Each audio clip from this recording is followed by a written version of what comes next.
এখন আমরা হচ্ছে ক্রস ক্যান্ডিডেট রিঅ্যাকশনের রিঅ্যাকশন মেকানিজম কিভাবে ঘটে বা রিঅ্যাকশন মেকানিজম কেমন হয় সেই সম্বন্ধে আলোচনা করব।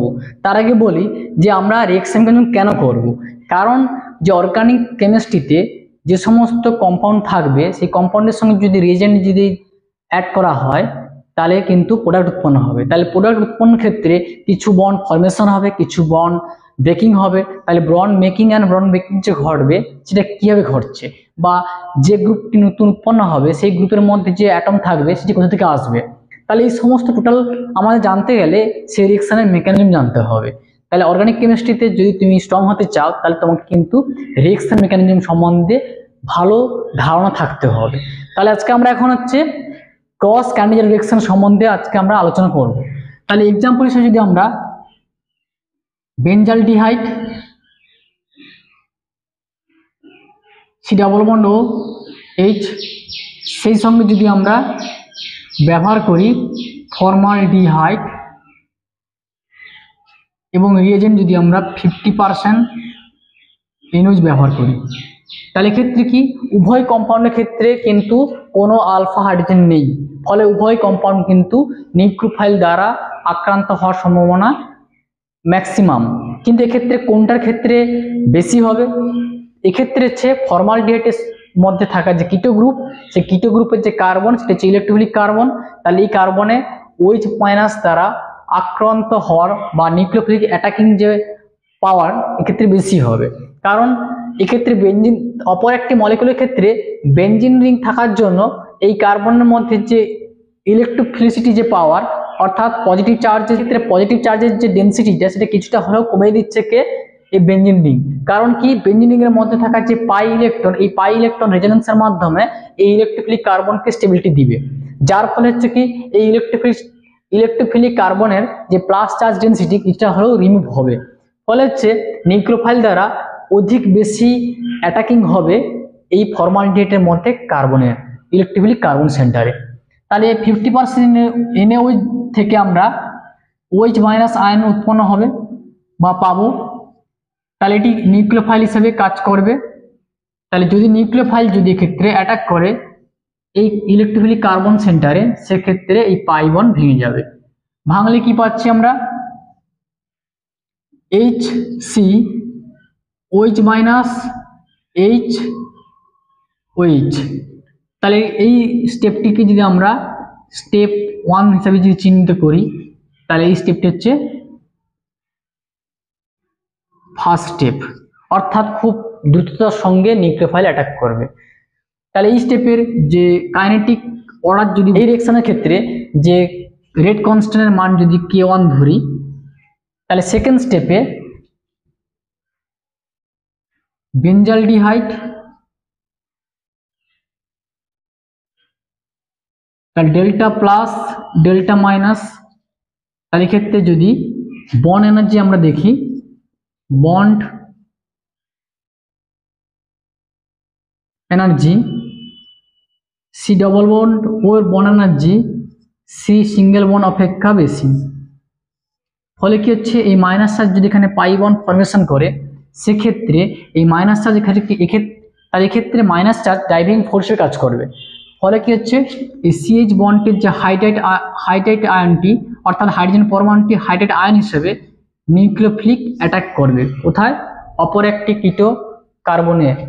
ফলে ক্ষেত্রে এই পাই বন্ড ভেঙে যাবে। ভাঙলে কি পাচ্ছি আমরা? স্টেপ 2-তে বেনজিন রিং O মাইনাস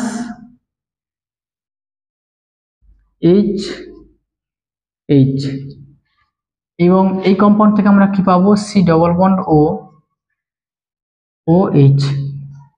তাহলে ক্ষেত্রে এই যে HC++OH এই কম্পাউন্ডটি যদি H মাইনাস আয়ন যদি ত্যাগ করে, তাহলে সেক্ষেত্রে কি পাচ্ছি আমরা?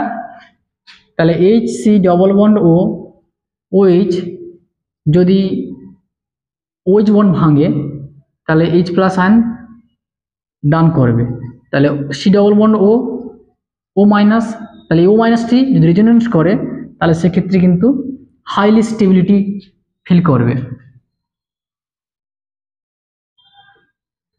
তাহলে এইচ সি ও মাইনাস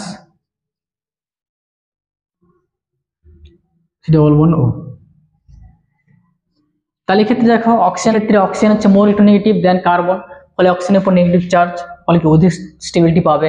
কিন্তু এক্ষেত্রে কি অক্সিজেন যদি লোন পেয়ার যদি রেজোনেন্স করে সেক্ষেত্রে অক্সিজেনের উপর কি হচ্ছে পজিটিভ চার্জ, ফর্মাল চার্জ +1, ফলে হচ্ছে কি এক্ষেত্রে কিছুটা হলেও স্টেবিলিটি লস পাবে।